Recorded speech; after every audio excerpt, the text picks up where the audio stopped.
paz do Senhor a todos. É um imenso prazer novamente estarmos fazendo esse novo vídeo com a lição 11: Ética cristã, vícios e jogos. Muito bom o tema, polêmico também. Polêmico porque nesse canal você pode escrever, você não é barrado de dar sua opinião, pergunta, comentário, não. Temos o grupo do WhatsApp também, se você quiser entrar, o link está aí abaixo do vídeo. Então vamos para os assuntos principais. Não é lícito, não é correto um cristão viciado em jogos ou bebidas alcoólicas ou algum tipo de droga. O vício é terrível, viu, gente? Então, mas essa palavra vício na Bíblia só está mencionada mesmo em Jó 11:11. Foi onde eu encontrei. Eu não sei que existe em algum outro lugar essa palavra. Se tiver, os irmãos, por favor, postem aí embaixo, porque eu não consegui encontrar outra palavra vício. A lição, ela dá um respaldo aqui sobre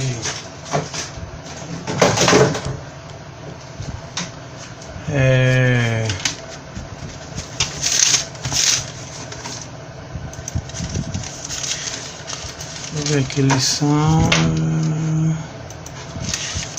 logo aqui nos versículos da semana. Nós temos aqui terça-feira, 1 Coríntios capítulo 6 e versículo 11. Os viciados não herdarão o reino de Deus. Pronto, essa afirmação aqui está incorreta, irmãos. A gente tem que ler a lição e identificar as colocações que foram feitas equivocadamente. Então, esse texto aqui não tem a palavra viciado, não fala de vícios, fala de bêbados. Então, o bêbado é um viciado? Claro que é um viciado. Mas o texto não está dizendo isso, o texto está dizendo bêbados. E a gente tem que falar o que o texto diz. Entendeu? O texto está dizendo bêbados. 6 e 11. E nenhuma das versões tem o nome viciadas. Não erreis, nem os devassos, idólatras, adúlteras, efeminados, sodomitas, ladrões, avarentos, bêbados, maldizentes, roubadores, nenhum desses herdará o reino de Deus. Então o que está no texto é bêbados. O que será uma pessoa bêbada? É aquele que acorda para beber, bebe para dormir. Você sempre o encontra bêbado. Não existe uma hora no dia em que você não encontre um bêbado. Então isso é condenado, porque ele não está bebendo uma vez ou outra em uma festa, como os judeus assim faziam. Claro que nós, como cristãos, não devemos jamais ingerir bebidas alcoólicas ou nada que venha nos escandalizar. Entendeu, irmão? Mas veja só, o jogo de futebol, há mais de 20 anos atrás, era pecado jogar futebol. Então eu, na minha adolescência mesmo, eu não podia jogar futebol, era recriminado por isso. E até mesmo bater uma peladinha com os amigos, não podia, porque era pecado, sob risco de ser disciplinado na Assembleia de Deus. Antigamente era assim, os irmãos mais antigos sabem que isso é verdade. E hoje em dia nós temos cristãos que jogam futebol. E a princípio, quando começou isso, um cristão jogando futebol, foi uma polêmica muito grande. Não pode, outros diziam pode, eu tomei o trabalho, outros diziam não pode. Isso que hoje já está normal. E o jogo de futebol é um jogo.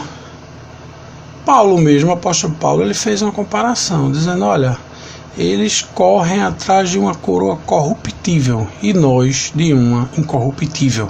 Então Paulo ali, ele nos equiparou, nos comparou como atletas, onde chegaremos na etapa final, seremos vencedores e ganharemos o nosso troféu. Essa coroa que eles receberam é uma coroa de plantas lá em Coríntios, Mas sabe que planta ela se acaba com o tempo, ela se corrompe todinha.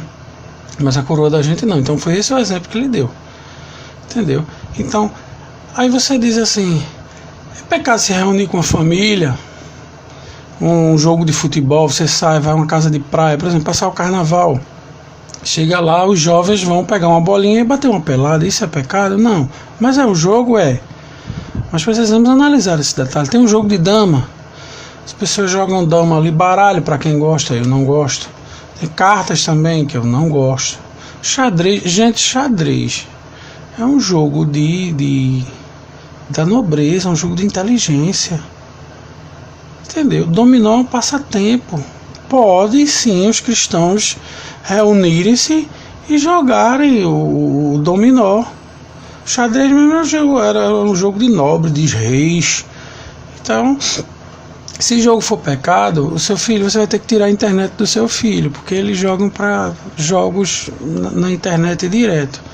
Então precisamos analisar o que é um jogo que corrompe a nossa ética e a nossa moral como cristãos e nos dá escândalo, e combater isso.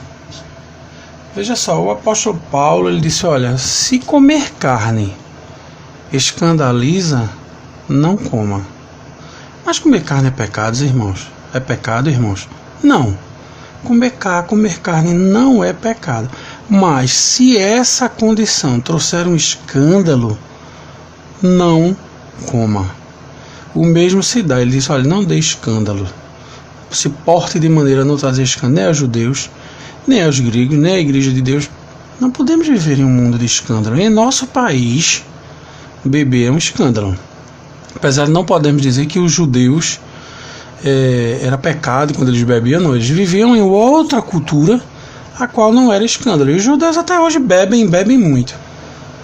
Então, gente, é isso aí. A gente tem que saber diferenciar o que é um escândalo que pode causar comprometimento com a razão da nossa fé. Porque hoje em dia, o que a gente vê por aí são cristãos que é o que? Paletó e gravata que não sorri. Tem isso também. O selo da santidade impede que os cristãos sorriam. Alguns, né, gente? Sorriam, porque ele é o santarrão da igreja. Então ele não pode sorrir muito, não pode conversar muito, tem que ser muito sério. Isso aí não condiz com a realidade em que vivemos. Então, o pastor, ele precisa assim ser amigo, presbítero, participar com os jovens, brincar com eles, fazer parte do convívio. Isso é o mais correto, né? Então, vamos eu estou falando o seguinte: existe as pessoas que bebem, e existem as pessoas que são viciados em jogos, em bebidas. É um ludopata. Ludopatia é aquela pessoa que é viciada naquilo, tem que fazer aquilo, que senão morre. Não estou falando desse.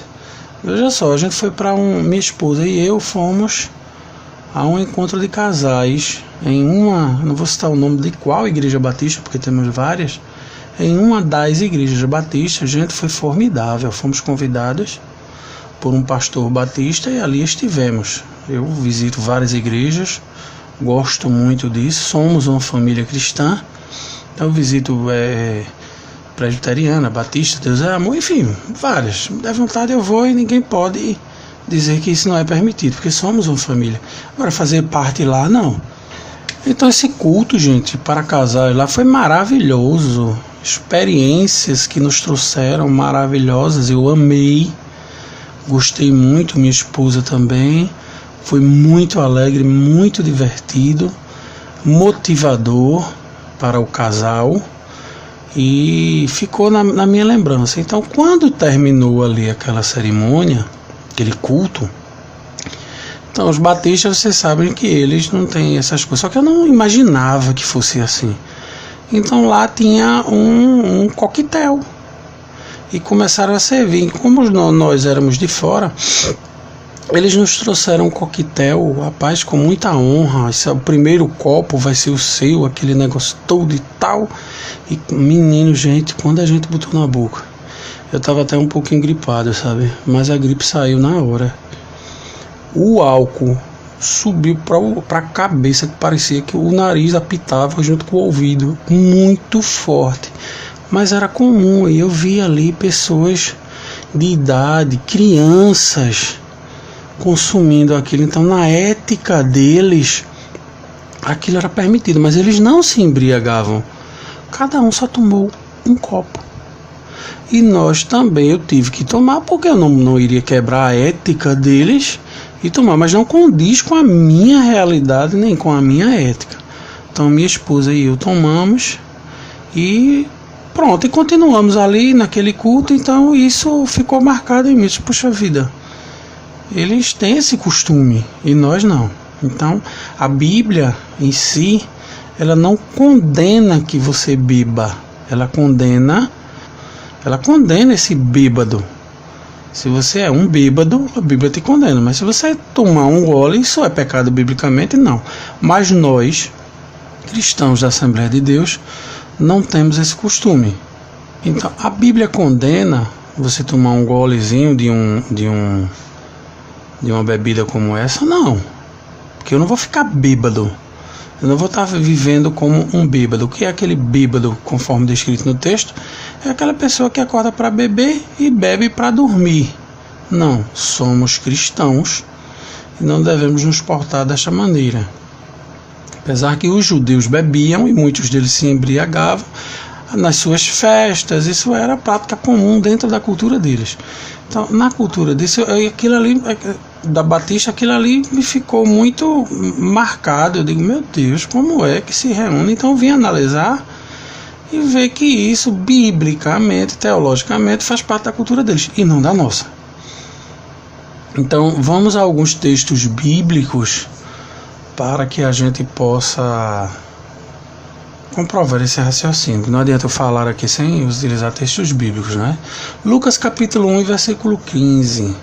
Porque será grande diante do Senhor. Isso o anjo chega para Maria e diz: porque será grande diante do Senhor e não beberá vinho, nem bebida forte, e será cheio do Espírito Santo, já desde o ventre de sua mãe. Quando o texto aqui diz não beberá vinho nem bebida forte, o anjo está alertando a Maria para que ele não beba nem vinho e nem bebida forte. Agora vamos para Lucas capítulo 7. O filho do homem veio comendo e bebendo, mas vocês dizem: vejam, um homem glutão e dado a beber vinho, amigo de cobradores de impostos e de pecadores. Então Cristo bebia vinho. Está aqui claro, não é? Só que, como naquela época já eles não queriam, não achariam correto que o Messias, o verdadeiro Messias, bebesse um pouco de vinho, então eles aumentavam aquilo e geravam esse escândalo. Então chamaram de glutão. Ele não era glutão e nem era bebedor de vinho. Ele bebia vinho, mas não era dado ao vinho. Por isso que ele disse em Mateus 26 e 29: eu lhes digo, porém, eu de modo algum beberei novamente deste produto da videira, ou seja, do vinho, até aquele dia em que beberei vinho novo com vocês no reino de meu Pai. Então ele bebeu vinho, disse: olha, não beberei mais, só beberei novamente naquele grande dia. Então ele bebeu vinho. Aí você diz: por que o anjo disse para ele não beber vinho? Deu a ordem a Maria. Será que ele desobedeceu? Poderia isso ser uma aparente contradição? Lucas capítulo 1, versículo 15, diz que ele não poderá beber vinho, nem bebida forte. E no mesmo livro de Lucas, capítulo 7, versículo 34, diz que ele bebeu, e Mateus 26, 29 diz que ele bebeu também. Seria isso uma contradição? Não. Esse fato aqui de beber vinho, não beberá vinho, é ser dado ao vinho com embriaguez. E bebida forte, quem toma bebida forte tá propício a embebedar rapidamente. Porque existia bebida forte naquela época, era um tipo de cachaça que os judeus bebiam. E o próprio Deus ordenou a bebida. Então aqui, quando está falando bebida forte e vinho, ele está retratando do fato de não ser entregue, não ficar vivendo embriagado com vinho e nem com bebida forte. A Bíblia não traz relatos de que Cristo tomou bebida forte. Isso aí eu não vou falar. Então, se a Bíblia não diz, eu também não vou dizer. Nem que sim, nem que não. Então, vamos aqui a um texto.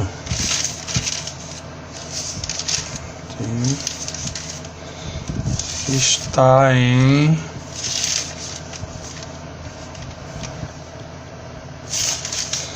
Tá aqui, ó, Deuteronômio capítulo 14. Então, versículo 26 em diante. O próprio Deus ordena que os judeus tomem bebida forte. Então, quando eles tinham os dízimos para levar ali para aquele lugar determinado, e era distante, então eles vendiam os dízimos e levavam até o local. Quando chegava lá, ele comprava o dízimo novamente. Aí você diz, espera aí, vender o dízimo, como é que pode vender dinheiro? Bom, o dízimo do judeu nunca foi dado em dinheiro. E quando a distância era grande, ele vendia. E quando chegava no templo, ou em algum lugar lá determinado para se entregar o dízimo, ele comprava tudo novamente e entregava, porque ele não poderia entregar em dinheiro. Essa era a lei judaica. Nenhum de nós hoje vende o dízimo e nem pode comprar o dízimo novamente, né? Porque aqui foi criado um dízimo extra que não é o dízimo cristão, é o dízimo judeu, um dízimo cristão que foi inventado para substituir aí de forma equivocada essa questão de dízimo judaico, porque não era o dízimo judaico. É pecado dar dízimo? Não, mas o dízimo judaico era vendido, então eles vendiam. E no caminho, no versículo 26, olha, e aquele dinheiro, o dinheiro do dízimo lá, gente, que foi vendido, e aquele dinheiro darás por tudo o que deseja a tua alma, por vacas, e por ovelhas, e por vinho, e por bebida forte, e por tudo que te pedir a tua alma, come-o ali perante o Senhor teu Deus, e alegra-te tu e tua casa. Então a comida e a bebida forte era perante o Senhor teu Deus, permitido e ordenado por ele nesta situação aqui. O que é bebida forte, gente? Hoje a bebida forte nossa é o que? É cachaça, que era um tipo de cachaça que havia na época. Temos uísque, vodka, rum, tudo isso são bebidas fortes, que era comumente consumida pelos judeus. Então, gente, também nós temos uma passagem aqui, Provérbios 31, versículo 6. Dai bebida forte ao que está prestes a perecer, e o vinho aos amargurados de espírito. Então, a bebida forte era o que aqui? Algum tipo de remédio, era? Dentro da cultura judaica, o camarada que tivesse para morrer, tivesse prestes a perecer, dava-se aquela bebida forte a ele ali, para que ele adormecesse, não sentisse tanto sofrimento, entendeu? O vinagre também tinha essa força, por isso que deram da beber vinagre a ele, para que ele recusasse, para que ele não sentisse tanto sofrimento, e ele recusou, ele precisaria passar por aquele sofrimento, Cristo, entendeu? Então haveria isso dentro da cultura judaica, que era como se fosse um tipo de remédio para aliviar o sofrimento, e o vinho para passar a tristeza. Então temos aqui em Provérbio isso. Deixa eu ver outro texto aqui. Aqui, olha, Números capítulo 28, versículo 7. E a sua libação é oferecer bebida a um Deus. A quarta parte de rim para um cordeiro, a bebida também e o sacrifício, não era o oferecimento. No santuário oferecerás a libação de bebida forte ao Senhor. Então, o Senhor, em Números 28 e 7, ele aceitava e ordenou que fosse oferecido bebida forte. O que é bebida forte, gente, é cachaça. Então era oferecida ao Senhor cachaça. Então, dentro dessa perspectiva aqui, estaremos afirmando que não era pecado entre o povo judeu a bebida forte, o vinho, eles bebiam mesmo, e até era oferecida ao Senhor. Isso quebra um pouquinho essas ideologias erradas que vêm sendo aplicadas dentro das nossas igrejas. Precisamos dizer o que é pecado e não. Agora, hoje convém o cristão beber? Não. Primeiro que esses textos do Velho Testamento foi escrito para o povo judeu, não para cristãos. Então, o cristianismo hoje seria um ato de rebelião. O camarada está... Cristiano não é para estar sendo dado ao vinho, nem cachaça, nem bebida, nem cerveja, de jeito nenhum. Mas os judeus bebiam cerveja, bebiam cachaça, bebiam tudo que tinha hoje de bebida forte, era lá e talvez até alterado com outro tipo de substância, mas que causasse o mesmo efeito de uma bebida forte. Então, gente, quando nós temos aqui o anjo dizendo que ele não beberá vinho nem bebida forte, está se referindo ao ser entregue ao vinho. Por isso que você encontra ele bebendo, mas não como bebida forte. Outro texto também que eu queria falar aqui é o seguinte: por que gastar dinheiro naquilo que não é pão, e o fruto do vosso trabalho naquilo que não te satisfaz? Então, esse texto não está dizendo só que deveremos gastar dinheiro só com pão, não. Devemos gastar dinheiro também com as coisas que nos satisfaz. O fruto do trabalho é o quê? É aquilo que ficou pronto, aquilo que você fez, aquilo que você também recebeu, o salário.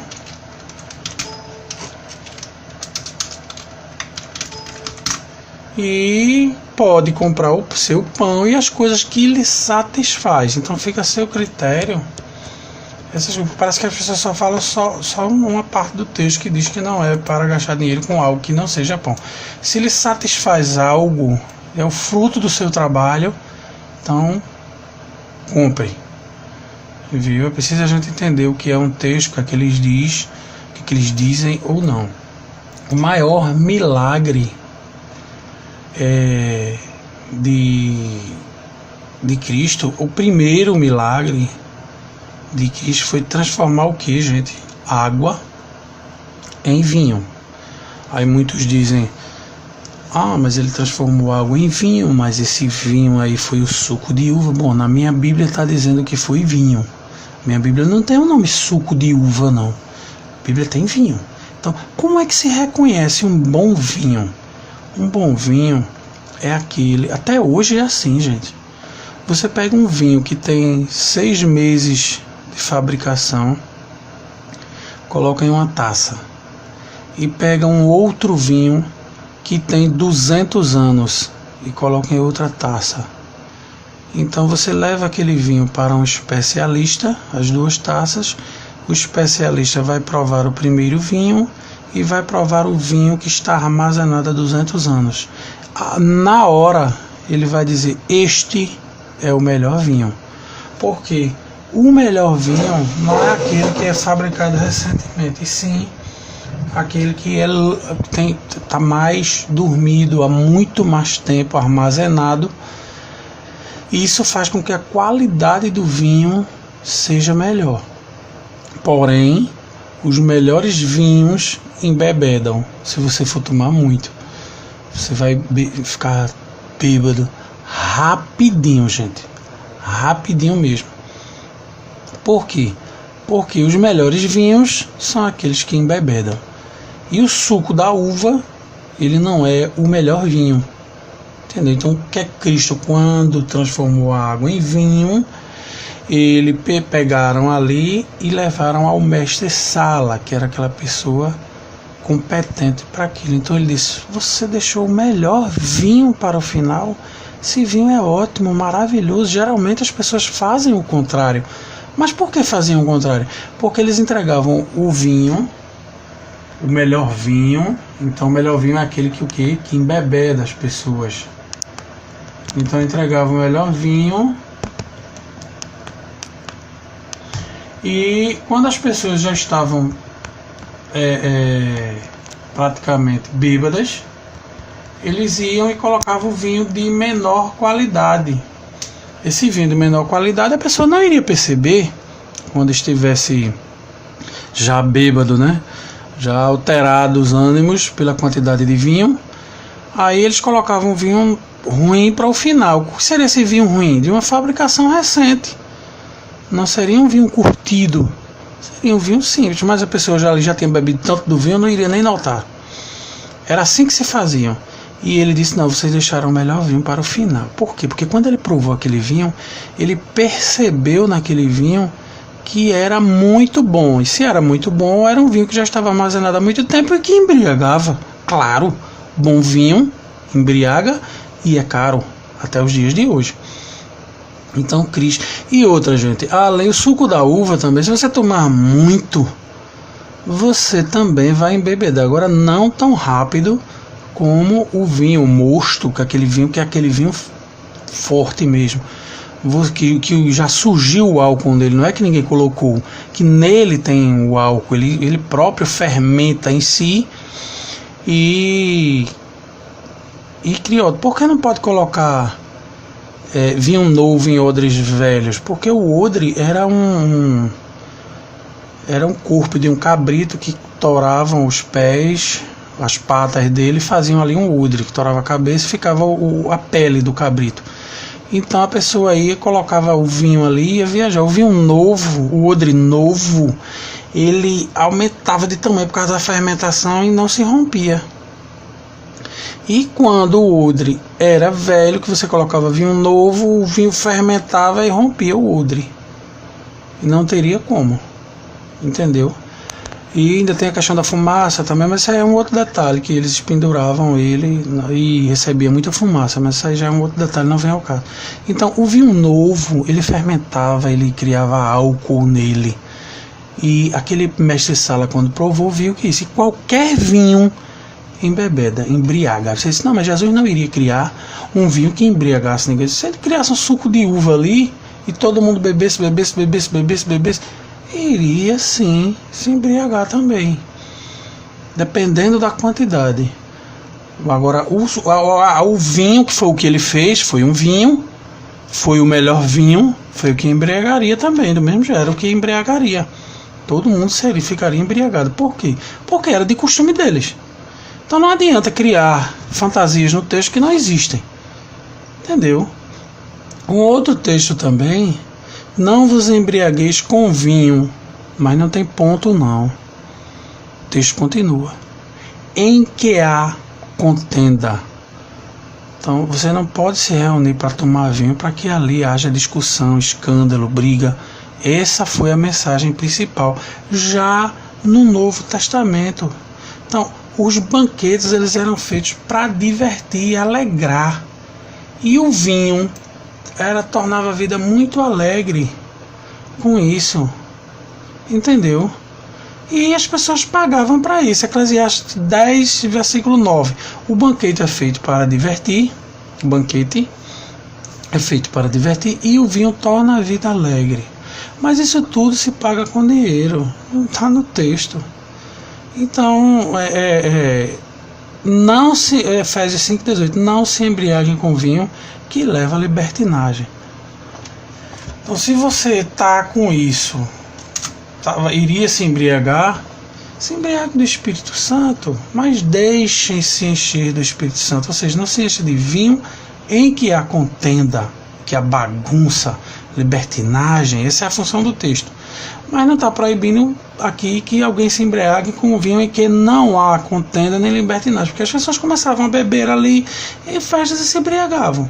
Mas existiam pessoas que gostavam, tipo bar, se reuniam só para beber e ali criar confusão. Então é esse lado que o texto está tratando. E ai dos que se levantam cedo para embebedar-se, que já é um outro contexto que fala sobre os bêbados. E se esquentam com vinho até a noite, ou seja, o dia todo. Harpas, liras, tamborins, flautas e vinhos há em suas festas, mas não se importam com os atos do Senhor e nem se atentam para a sua obra, que as suas mãos realizam. Por quê? Isaías 5, 11 e 12. Existiam pessoas que bebiam, acordava para beber, passava o dia todinho e até a noite bebia. Isso trazia consequências graves, porque a pessoa perdia a consciência, como foi o caso de Noé. Noé tirou a roupa toda e foi amaldiçoar o filho, porque a culpa foi dele, gente. Mas a culpa foi dele mesmo. Então, nós encontramos vários textos que eu quero fazer uma abordagem aqui.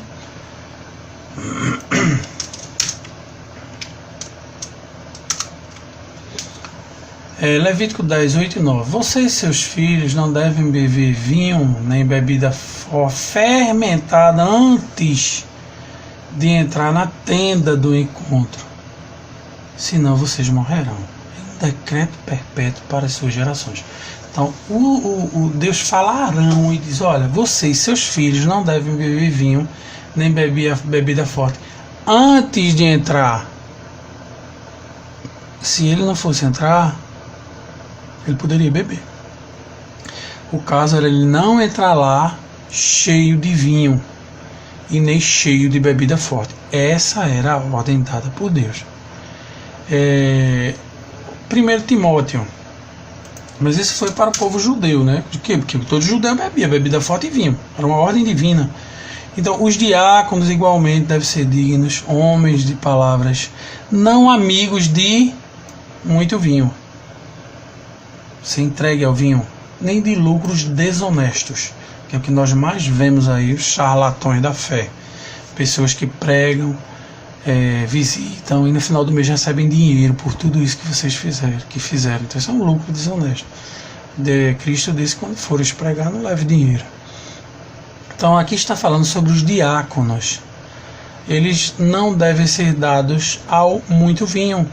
Mas aqui não está dizendo que eles não podiam tomar vinho, eles tomavam. Então é preciso entender cada detalhe do texto para não criar heresias.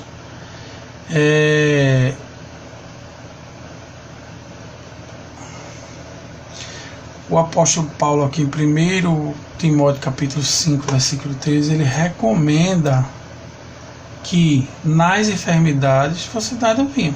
Não continue a beber somente água. Tome também um pouco de vinho por causa do seu estômago e das frequentes enfermidades. Então o vinho também ali era tido como um remédio para o estômago. Eles passavam às vezes dias sem beber água e sem comer. Então o vinho era que dava o alívio para o estômago. Era comum e eles andavam com os odres de vinho e esses odres fermentavam. Quando fermentava ficava com álcool mesmo e era uma bebida. Isso na cultura judaica. Neste monte o Senhor dos Exércitos preparará um farto banquete para todos os povos. Um banquete de vinho envelhecido. O que é isso? Gente, Isaías 25, 6. Eu vou ler novamente. Você pode pegar sua Bíblia aí e conferir. Neste monte o Senhor dos Exércitos preparará um farto banquete para todos os povos. Um banquete de vinho envelhecido com carnes suculentas e o melhor vinho. Qual é o melhor vinho? É o vinho envelhecido. É o vinho que embebedava, gente. Entendeu? Então Jesus, ele bebeu vinho. Ele transformou água em vinho. E esse milagre é bem conhecido, gente. Então a festa aqui de Isaías 26, está dizendo que seria vinho envelhecido. Agora vamos resumir, para encerrar o vídeo, nas afirmações. Olha, eu não estou aqui afirmando que ninguém deve se entregar ao vinho, à bebida, ao vício, à cachaça, à cerveja, não. Nossa ética cristã não nos permite isso. E o apóstolo Paulo disse, se comer carne escandaliza, não coma. Então, gente, não bebam, nem socialmente, porque isso gera escândalo. E é melhor que seja lançado no mar, quem com a corda no pescoço, aquele que for estar escandalizando. Então, nas coisas simples aparecem os escândalos, imagina esse tipo de coisa. Então, não devemos. Eu conheço cristãos que têm um barzinho em sua casa para beberem socialmente, por causa desse argumento teológico. E lá você encontra uísque, vodka, rum e até cachaça em alguns. Esse não usa cachaça, não. Ele só usa essas bebidas mais sociais. Então, eu fiquei abismado. Eu acho que isso não deve ser com a ética cristã feito. Por quê? Para não dar escândalos. Não devemos beber em hipótese alguma devido ao escândalo que isso pode causar e o nosso reflexo e a nossa aceitação como cristãos. Somos cristãos, o cristão não deve estar envolvido nesses embaraços. Então, vamos deixar esse embaraço que tão de perto nos rodeia e corramos para a nossa jornada, que é a nossa vida em Cristo. Se você tiver na sua casa e sua família, e você for passar um passatempo, ali é uma história, mas você não pode se unir com pecadores, tá na roda dos escarnecedores jogando dominó, baralho. Não existe isso. Como cristão nós não devemos fazer isso jamais, e muito menos bebidas e vícios. Às vezes a pessoa está viciada num café, só durmo sem tomar café. Isso é um vício, gente. Não precisa apenas ser cachaça. É um vício, um dos vícios. Então, a bebedeira é condenada por Deus. Aquele que se acorda para beber e vai até a noite e faz isso todo dia, toda hora, todo instante. E nós, como cristãos, dentro da nossa ética cristã, não podemos fazer tal coisa. Então a ética, ela muda de países para países, de país para país ela muda. Por exemplo, deixa eu pegar um exemplo aqui básico. Na Escócia os homens usam saia, mas se nós usarmos saia aqui não condiz com a ética cristã, seremos chamados de homossexuais. Então, ou de transformista, ou de gays, sem ser. Então, faz parte da ética. Não é porque lá eles utilizam que nós utilizaremos. Não é porque os judeus bebiam que nós hoje devemos beber. Não, isso não condiz com a nossa ética hoje, porque trará escândalo e seremos mal vistos perante a sociedade. Entendeu? Então, gente, um grande abraço a todos. Os demais assuntos estão na lição sobre a ética cristã. Então, não quero me influenciar muito. Queria só fazer esse comentário devido a essas confusões que existiam e as coisas que são colocadas. Gente, é muita coisa colocada que não está conforme as escrituras. Antigamente, o homem, o cristão, ele não podia assistir televisão, que era pecado. Hoje em dia, já a nossa igreja já tem uma emissora de TV. Mas quantos morreram desviados por conta de TV, porque foram disciplinados por aparar a ponta dos cabelos, naquele tempo não havia depilação, mas por raspar as pernas, e mais um monte de coisas que foram colocadas que com o tempo passaram. Então não vamos criar doutrinas e agir conforme os antigos agiam. Entendeu? Os mais antigos ainda já sabem que até a sandália havaiana não podia utilizar, que o relógio de pulso era pecado e que a TV era o chifre do diabo por causa das duas antenas, e colocavam até textos bíblicos para dizer que Deus condenava a televisão, que era pecado. Isso tinha testemunhos nos círculos de oração de pessoas que deixaram a televisão, jogaram fora, explodiram. Os mais antigos sabem disso porque iam para as igrejas e viam tal coisa. E hoje em dia nada disso condiz com aquela realidade daquele período. Então precisamos pregar o que a Bíblia diz e não acrescentar nada que a Bíblia diz em função de ensinamentos religiosos. Então, um grande abraço a todos vocês, fiquem na paz.